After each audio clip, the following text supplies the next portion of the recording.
നമ്മൾ ഇന്ന് ഡിസ്കസ് ചെയ്യാൻ പോകുന്നത് കേരള റിനൈൻസസ് എന്ന സെക്ഷനിൽ നിന്നും ചോദിക്കാൻ സാധ്യതയുള്ള ഇമ്പോർട്ടൻ്റ് ആയിട്ടുള്ള 30 ചോദ്യങ്ങളാണ്. ഈ 30 ചോദ്യങ്ങളും വളരെ ഇമ്പോർട്ടൻ്റ് ആണ്. അപ്പോൾ എല്ലാവരും ഒന്ന് പഠിച്ചു വെക്കുക. അപ്പോൾ ഏതൊക്കെയാണ് ആ 30 ക്വസ്റ്റ്യൻസ് നമുക്ക് നോക്കാം. ഒന്നാമത്തെ ചോദ്യം, കേരള പാനിനി എന്നറിയപ്പെടുന്നത് ആരാണ്? കേരള പാനിനി എന്നറിയപ്പെടുന്നത് ആരാണ്? AR രാജരാജവർമ്മ. AR രാജരാജവർമ്മ. അടുത്ത ചോദ്യം, VK ഗുരുക്കൾക്ക് വാഗ്ഭട്ടാനന്ദൻ എന്ന പേര് നൽകിയത് ആരാണ്? VK ഗുരുക്കൾക്ക് വാഗ്ഭട്ടാനന്ദൻ എന്ന പേര് നൽകിയത് ആരാണ്? ആലത്തൂർ ശിവയോഗി. അടുത്ത ചോദ്യം, കേരളത്തിലെ ഏതു പീഠഭൂമിയിൽ നിന്നാണ് ഭവാനി നദി ഉത്ഭവിച്ച് ഒഴുകുന്നത്? കേരളത്തിലെ ഏത് പീഠഭൂമിയിൽ നിന്നാണ് ഭവാനി നദി ഉത്ഭവിച്ച് ഒഴുകുന്നത്? അട്ടപ്പാടി പീഠഭൂമി.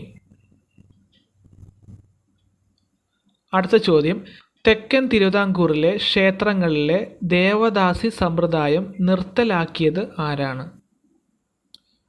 സേതുലക്ഷ്മി ഭായ്.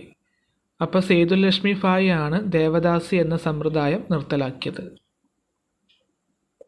അടുത്ത ചോദ്യം, ഝാൻസി റാണിയെക്കുറിച്ച് ഇരുണ്ട പശ്ചാത്തലത്തിൽ ഒരു തെളിച്ചമുള്ള സ്ഥലം എന്ന് പറഞ്ഞത് ആരാണ്? ഝാൻസി റാണിയെക്കുറിച്ച് ഇരുണ്ട പശ്ചാത്തലത്തിൽ ഒരു തെളിച്ചമുള്ള സ്ഥലം എന്ന് പറഞ്ഞത് ആരാണ്?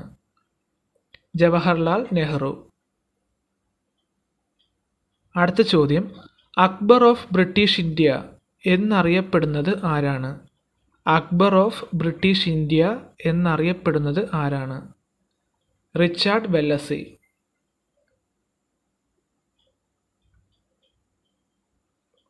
അടുത്ത ചോദ്യം, പുരളിമല എന്ന ചരിത്ര സ്ഥലം കേരളത്തിൽ എവിടെയാണ് സ്ഥിതി ചെയ്യുന്നത്? പുരളിമല എന്ന ചരിത്ര സ്ഥലം കേരളത്തിൽ എവിടെയാണ് സ്ഥിതി ചെയ്യുന്നത്? തലശ്ശേരി. അടുത്ത ചോദ്യം, കേരളത്തിൽ സ്റ്റേറ്റ് ട്രാൻസ്പോർട്ട് സർവീസ് ആരംഭിച്ചത് ആരാണ്? കേരളത്തിൽ സ്റ്റേറ്റ് ട്രാൻസ്പോർട്ട് സർവീസ് ആരംഭിച്ചത് ആരാണ്? ശ്രീ ചിത്തിര തിരുനാൾ രാമവർമ്മ. ശ്രീ ചിത്തിര തിരുനാൾ രാമവർമ്മ. അടുത്ത ചോദ്യം, ലോകഹിതവാദി എന്നറിയപ്പെടുന്നത് ആരാണ്? ലോകഹിതവാദി എന്നറിയപ്പെടുന്നത് ആരാണ്? ഗോപാൽ ഹരി ദേശ്മുഖ്. ഗോപാൽ ഹരി ദേശ്മുഖ്. അടുത്ത ചോദ്യം, ഭാരതപ്പുഴ എവിടെ നിന്നാണ് ഉത്ഭവിക്കുന്നത്? ആനമല. അടുത്ത ചോദ്യം, ആരാണ് ആരാചാര്യൻ്റെ രചയിതാവ്? ആരാണ് ആരാചാര്യൻ്റെ രചയിതാവ്? ശ്രീ ചിത്തിര തിരുനാൾ രാമവർമ്മ. ശ്രീ ചിത്തിര തിരുനാൾ രാമവർമ്മ. അടുത്ത ചോദ്യം, ജീവിത സമരം ആരുടെ ആത്മകഥയാണ്? ജീവിത സമരം ആരുടെ ആത്മകഥയാണ്? സി കേശവൻ. അടുത്ത ചോദ്യം, വാഗ്ഭട്ടാനന്ദൻ്റെ യഥാർത്ഥ പേര്? വാഗ്ഭട്ടാനന്ദൻ്റെ യഥാർത്ഥ പേര് എന്താണ് എന്നാണ് ചോദ്യം. കുഞ്ഞിക്കണ്ണൻ. അടുത്ത ചോദ്യം, സിംഗിങ് സോഡ് ഓഫ് കേരള എന്നറിയപ്പെടുന്ന മലയാള കവി? സിംഗിങ് സോഡ് ഓഫ് കേരള എന്നറിയപ്പെടുന്ന മലയാള കവി ആരാണ് എന്നാണ് ചോദ്യം. TS തിരുമാമ്പ്. TS തിരുമാമ്പ്. അടുത്ത ചോദ്യം, ബാലകലേശം എന്ന നാടകം രചിച്ചത് ആരാണ് എന്നാണ് ചോദ്യം. പണ്ഡിറ്റ് കറുപ്പൻ. പണ്ഡിറ്റ് കറുപ്പൻ.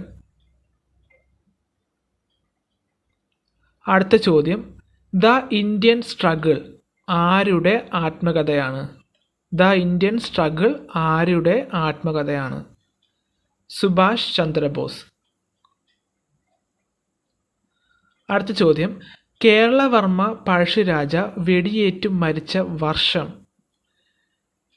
പഴശ്ശിരാജ വെടിയേറ്റ വർഷം ഏതാണെന്നാണ് ചോദ്യം. 1805 നവംബർ 30. 1805 നവംബർ 30. അടുത്ത ചോദ്യം, അരബിന്ദോ ആശ്രമം ഏത് സ്ഥലത്താണ് സ്ഥിതി ചെയ്യുന്നത്?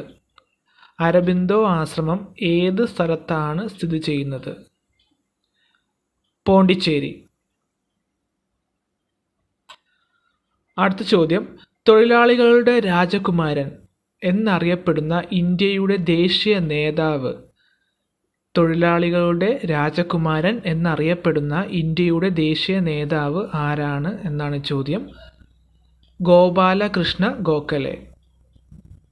ഗോപാലകൃഷ്ണ ഗോഖലെ. അടുത്ത ചോദ്യം, ന്യൂ ഇന്ത്യ പത്രം പ്രസിദ്ധീകരിച്ചത് ആരാണ്? ന്യൂ ഇന്ത്യ പത്രം പ്രസിദ്ധീകരിച്ചത് ആരാണ്? Annie Besant. അടുത്ത ചോദ്യം, ശ്രീബുദ്ധ ചരിതം രചയിതാവ്. ശ്രീബുദ്ധ ചരിതം രചയിതാവ് ആരാണ് എന്നാണ് ചോദ്യം. കുമാരനാശാൻ. അടുത്ത ചോദ്യം, ശങ്കരാചാര്യയുടെ ജന്മസ്ഥലം എവിടെയാണ്? കാലടി. അടുത്ത ചോദ്യം, നായർ സർവീസ് സൊസൈറ്റിയുടെ ആദ്യ പ്രസിഡന്റ് ആരായിരുന്നു? നായർ സർവീസ് സൊസൈറ്റിയുടെ ആദ്യ പ്രസിഡന്റ് ആരായിരുന്നു? കെ കേളപ്പൻ. കെ കേളപ്പൻ. അടുത്ത ചോദ്യം, സൂര്യകാന്തി എന്ന പുസ്തകം എഴുതിയത് ആരാണ്? സൂര്യകാന്തി എന്ന പുസ്തകം എഴുതിയത് ആരാണ്? ജി ശങ്കരക്കുറുപ്പ്. ജി ശങ്കരക്കുറുപ്പ്. അടുത്ത ചോദ്യം, പുരോഗമന സാഹിത്യ പ്രസ്ഥാനം രൂപീകരിച്ചത്. പുരോഗമന സാഹിത്യ പ്രസ്ഥാനം രൂപീകരിച്ചത് ഏത് വർഷമാണ് എന്നാണ് ചോദ്യം. 1981. 1981. അടുത്ത ചോദ്യം, ശാരദ എന്ന നോവൽ എഴുതിയത് ആരാണ്? ശാരദ എന്ന നോവൽ എഴുതിയത് ആരാണ്? ചന്തു മേനോൻ. ചന്തു മേനോൻ. അടുത്ത ചോദ്യം, മലബാർ കലാപം എന്ന പുസ്തകം എഴുതിയത് ആരാണ്? മലബാർ കലാപം എന്ന പുസ്തകം എഴുതിയത് ആരാണ്? കെ മാധവൻ നായർ. കെ മാധവൻ നായർ. അടുത്ത ചോദ്യം, കേരളം മലയാളികളുടെ മാതൃഭൂമി എന്ന പുസ്തകം എഴുതിയത് ആരാണ്? കേരളം മലയാളികളുടെ മാതൃഭൂമി എന്ന പുസ്തകം എഴുതിയത് ആരാണ്? EMS നമ്പൂതിരിപ്പാട്. അടുത്ത ചോദ്യം, വയലാർ അവാർഡ് നേടിയ ആദ്യ നോവൽ ഏത്?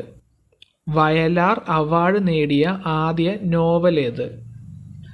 അഗ്നിസാക്ഷി. അടുത്ത 30ാമത്തെ ചോദ്യം, കേരള ഹെമിംഗ്വേ എന്നറിയപ്പെടുന്നത് ആരാണ്? കേരള ഹെമിംഗ്വേ എന്നറിയപ്പെടുന്നത് ആരാണ്? MT വാസുദേവൻ നായർ. MT വാസുദേവൻ നായർ. അപ്പോൾ ഇത്രയാണ് ഇമ്പോർട്ടൻ്റ് ആയിട്ടുള്ള 30 ചോദ്യങ്ങൾ. അപ്പോൾ ഈ 30 ചോദ്യങ്ങളും പഠിച്ച് വെച്ചേക്കുക. അപ്പോൾ ഇതിൻ്റെ പാർട്ട് 1ഉം 2ഉം കാണാത്തവർക്ക് വേണ്ടി ഞാൻ ലിങ്ക് ഡിസ്ക്രിപ്ഷൻ ബോക്സിൽ കൊടുക്കാം. അപ്പോൾ കാണാത്തവരൊന്ന് കാണുക. ഈ വീഡിയോ ഇഷ്ടമായെങ്കിൽ നിങ്ങൾ ലൈക്ക് ചെയ്യുക. ഒപ്പം ചാനൽ സബ്സ്ക്രൈബ് ചെയ്തിട്ടില്ല എന്നുണ്ടെങ്കിൽ ചാനൽ സബ്സ്ക്രൈബ് ചെയ്യുക.